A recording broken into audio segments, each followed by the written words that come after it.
Dajahao, my name is Garrick, and welcome back to Taiwan, Laowai. Hope you don't mind the umbrella. The weather is miserable right now. It's been drizzling all day, but it hasn't made things any cooler, so it's still super hot and muggy and sticky. This is like genuinely awful weather to be out and about in. Why did I make my plans for this day? Whatever, we will survive some way or another, because today it is time to continue our Mission Michelin. That's right, our quest to eat at every Michelin-recommended restaurant in Taipei continues. I know we just did one last time as well, so I'm sorry if you're getting bored of them. I will try to space them out more evenly in the future. But tonight is special because we are once again returning to the realm of the illustrious Michelin star. This is only the second Michelin-starred restaurant I will have ever eaten at. Last time was Nomura Sushi, which I documented in an earlier video. Link is in the description if you want to watch that. And our mission today is ZEA, a Latin American restaurant right in the heart of Taipei. That's right, there is Latin American cuisine in Taiwan. You know, maybe it's not the most prevalent, but it is there if you know where to look for it. This restaurant in particular is started by a chef from Argentina. The name ZEA comes from the Argentinian word for maize, I believe. I'll admit I am not the most experienced with Latin American cuisine, so this should be a very fun learning experience for me. It's also going to be significantly cheaper than Nomura Sushi. The cost for the tasting menu is only 4,500 NTD, which is still a bit much, but it's a bit more reasonable, I think. Of course, there are like recommended drink pairings that will push the price up a bit. We will see how we do with those. Either way, I'm very excited. I can't wait to be out of this miserable weather, but we've got a couple buses and a train to get us to where we need to be. So I will see you when we are at the restaurant.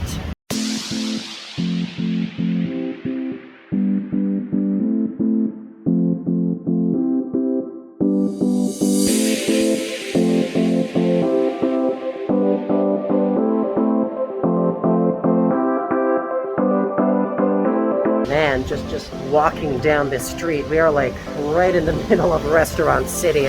There are so many interesting looking restaurants I'm passing by that I'm like, I want to try that out. It's my eternal traveling crisis. There are always too many places to eat and not enough time to eat at all of them.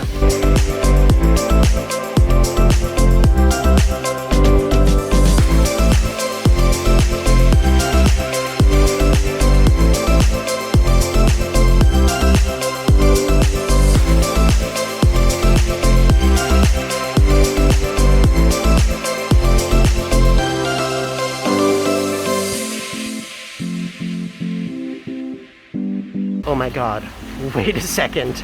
I think I somehow ended up on the same street as Nomura Sushi. Hang on a moment. Yeah, holy shit, I am. Okay, so I'm gonna put it in Google Maps so you can see. But apparently Nomura Sushi and ZEA are like right next to each other across the street. They're like almost neighbors.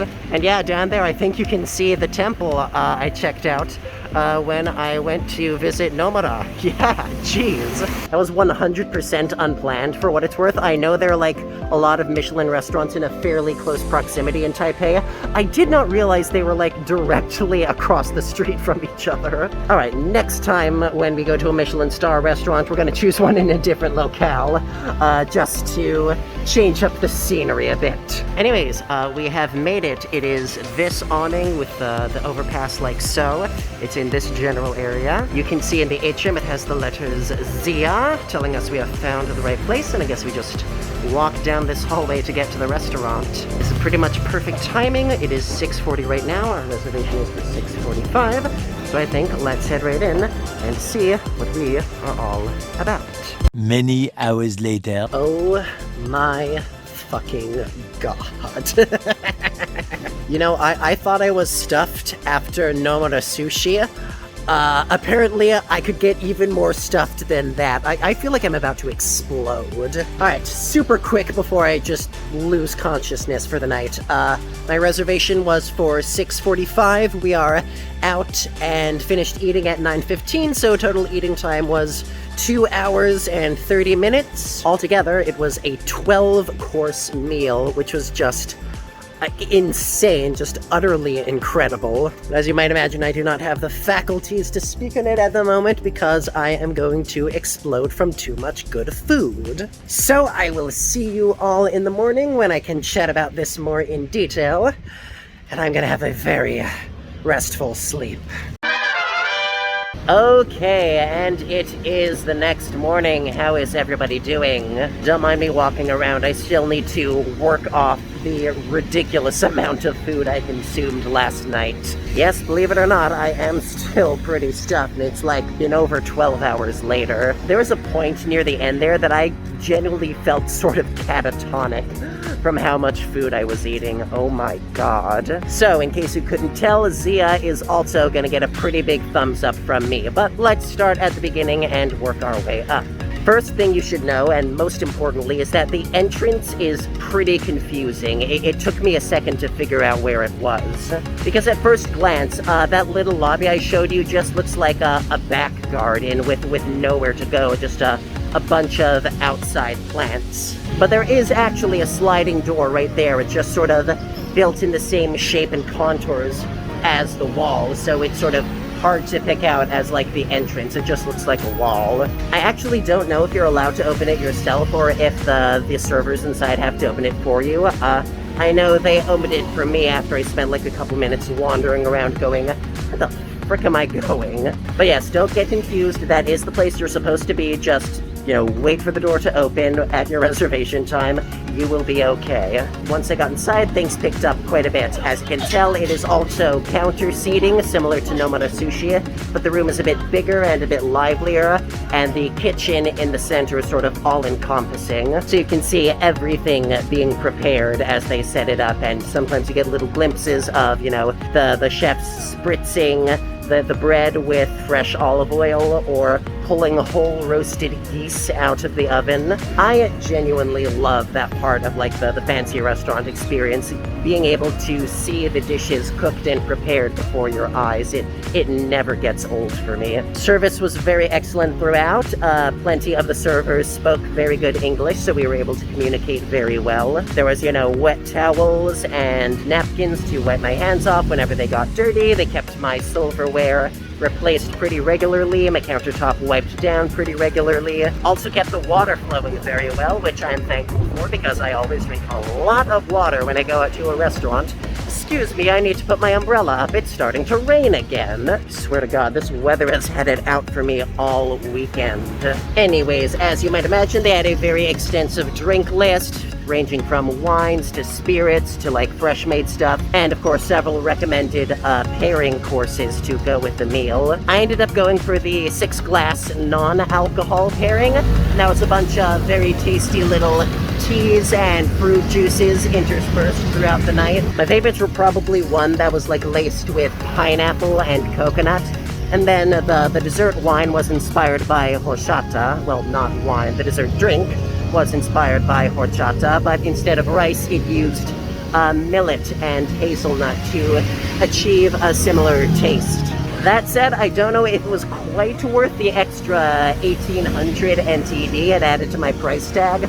It was good, I just don't know if it was that good, you know? I don't know, I've never been much of an alcohol drinker. Maybe that sort of stuff is just for people who enjoy booze more than I do. Regardless, we had our drinks for the evening, which means it is time for this ridiculous 12-course feast to begin. Course number 1 is cachapa, a kind of Venezuelan corn fritter similar to arepas. They can be made boiled or fried. This one was fried, stuffed with stracciatella cheese, I think that's how you pronounce it, topped with some red shrimp, and served with a little carafe of soup made from shrimp stock and corn husks. It was pretty nice. I honestly thought the cachapa itself could have used more salt, which was not what I was expecting with, you know, corn and fritters and cheese. But my God, the second I raised that soup to my nose to like take a drink. It was like, whew, it like smacks you right in the face with, you know, corn and shrimp and funkiness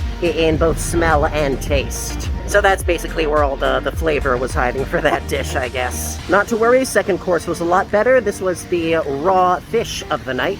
It was essentially a quick hamachi sashimi, served on a bed of mango puree with like spices and chilies mixed throughout, and a little bed of nopale cactus at the bottom, which I thought was a very nice touch. I quite liked this dish. The tanginess of the spicy mango puree really lifted all the flavors right up. It's interesting, it was closer in taste to like sour green mango than sweet yellow mango. So I guess they prepared them purposely a little underripe to get that sort of sour, spicy pungency. Apparently it's a popular thing in Taiwan to mix up sour mango with chili spices, so this was very much in line with both Latin American and Taiwanese cuisine, which was sort of the theme for the night. It's, you know, combining those two different cuisines into a single unified fusion, I guess. Course number 3 was the taco course, or the taquito course as the case may be, because it was quite small. Now, instead of using corn for the flour, this taco was made with red quinoa, and it was filled with squid and lardo bacon with some puffed red quinoa on top. It was a very juicy and unctuous little bite, lots of umami in there. I honestly wish it was bigger. Like, this is the kind of dish I would happily eat a lot of at like some kind of fancy taco stand. But it was finished off in like 2 bites. It felt like it was over so quickly. I wanted more. Of course, considering the feast that still awaited me, maybe that's for the best. If I ate any more, I literally might have just exploded on the spot. God, this lighting is horrible. Give me 1 second. I'm gonna get us back inside so I can get an actual shine on my face. Okay, back inside at last. Whew, man, I'm gonna spend this entire time sweating. It is hot in here. Anyway, 4th course was the chef's take on a deviled egg. It was like just the egg yolk wrapped in a potato puree to represent the whites of the egg. And then it's served on a bed of diced up yellowfin tuna and tomato consomme to bring in some extra body and salt and acid. This is probably the dish I have the least opinions about, not because it was bad, but just because it was very straightforward in the ways that it was good. That is probably the most pretentious thing I have ever said on this channel, but it was tasty. I liked eating it. It was well balanced. It's just not the dish that I have the most thoughts about. The same cannot be said for what came next. Course 5, the bread course. For those who don't know, I am a bit of a restaurant bread connoisseur. I love comparing and contrasting the different ways restaurants do bread. My favorite to this day is Bertucci's in-house rolls with like the spiced olive oil. Those are divine. So I consider it the mark of a good restaurant if they can pull out good bread. And my god, this pan de campagna was next level. First off, it comes fresh out of the oven, so it is still like steaming with heat. It is still like so moist and hot and sort of burn your fingers in the best way. And the flavor is so intense. It's nutty, it's a little sourdoughy, it's a little wheat bready, and it just sort of warms your mouth all over. It's the kind of bread you don't even need butter for because it just packs so much of a punch all on its own. And it's served with a selection of gourmet olive oils. I believe they're all from the Zuccardi family. They gave me a bit of a spiel about what the Zuccardi family is like. I have completely forgotten it by now. I'll make sure to do some research and put that information right here after the fact. But yeah, it literally was just good bread and good olive oil, and it was one of the best things I ate all evening. What's even better is that after I tore through the whole loaf, they let me refill. They let me get a second one. And they would have let me get a third one, but at that point I could feel my stomach swelling to ungodly proportions, and I knew if I tried to take on a third loaf, I would not survive the evening. What a shame, because it was freaking delicious. Now it's at this point we move on to the main course section of the meal, starting with the fish course, which was a red snapper served with some lemony teardrop peas and a gnocchi made from cassava flour instead of potato starch. I am not the biggest fan of normal cooked fish. I like salmon and that's pretty much it, so I consider it another mark of a good restaurant if they can really sell me on the fish dish. And this really sold me on the fish dish. The skin was super crispy, the flesh was super flavorful. Don't ask me what happened there, I don't have an explanation. And it played off super well with the acidity from the lemony peas and the cassava gnocchi, just overall a really strong dish. The next course was the most outwardly fusion cuisine of the night. It's essentially a combination of Latin American birria flavors and Taiwanese beef noodle flavors. So it's a plate of abalone marinated in birria spices, served in the kind of unctuous beef stock you usually get with beef noodle soup in Taiwan, with some corn, limes, and fresh herbs for good measure. Just a very interesting plate of food. You could definitely taste the different components in there, the very acid salt forward flavors from the birria, and the sort of, unctuous meaty flavors from the beef noodle flavors as well. It was a very interesting combination. Next up, course number 8 was the goose. I'd seen them cooking whole gooses throughout the night, so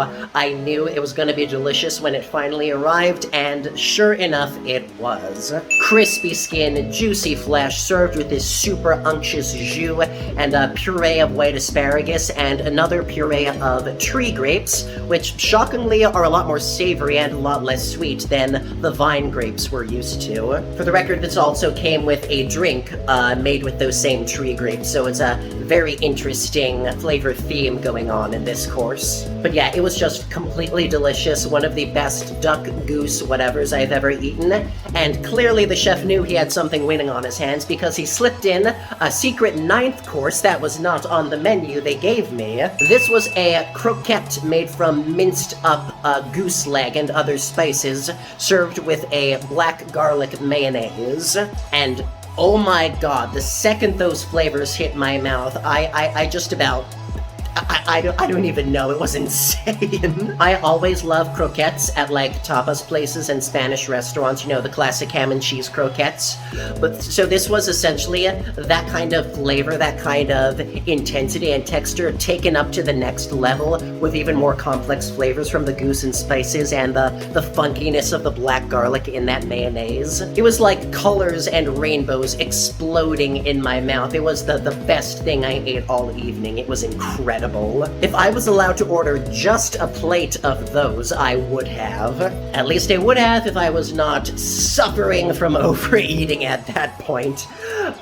Yeah, it's kind of ridiculous how much food I managed to pack in there. Luckily, it's at this point we move on to the desserts, which are considerably lighter. Course 10 was called Mesoamerica. It's essentially a pineapple sorbet on top of a bed of, I guess, sugary pineapple with a little emulsion of avocado leaf and oolong tea. Just very light, very refreshing, exactly what I needed after how heavy the rest of the dinner was. And it's at this point I must apologize because looking through my footage, I don't think I actually took a picture or video of the 11th course, which is a huge oversight on my part. I think at that point I was so punch drunk from eating so much that I just completely forgot to catalog that part of the meal, which is very disappointing because it was also very good. Essentially, it was a very fancy rice pudding, except instead of rice, it used millet and hazelnut to achieve a similar effect, served with a little drizzle of honey and a scoop of vanilla ice cream on top.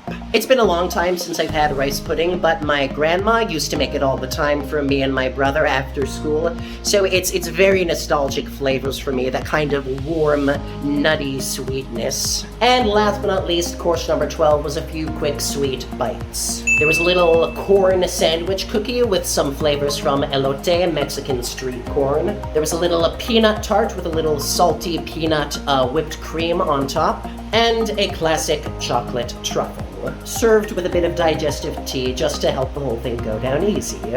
And with that, at last, stuffed to the gills, I pushed myself out of my chair and wobbled back outside into the night.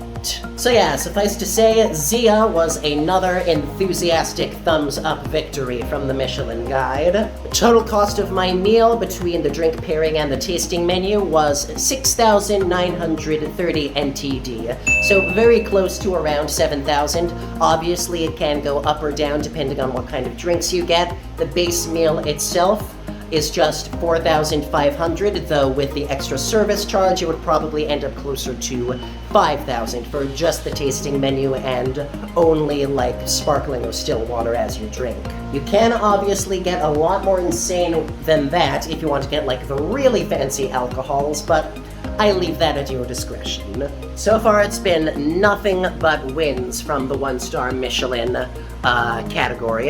Hopefully, they can keep that up as my mission continues. Moving forward, I will try to space these videos out a little better so you don't get two Mission Michelins back-to-back. I can imagine that might get a little boring in between all the other interesting stuff there is to do in Taiwan. But rest assured, we are still going strong, and I am very excited for all the places we have yet to visit.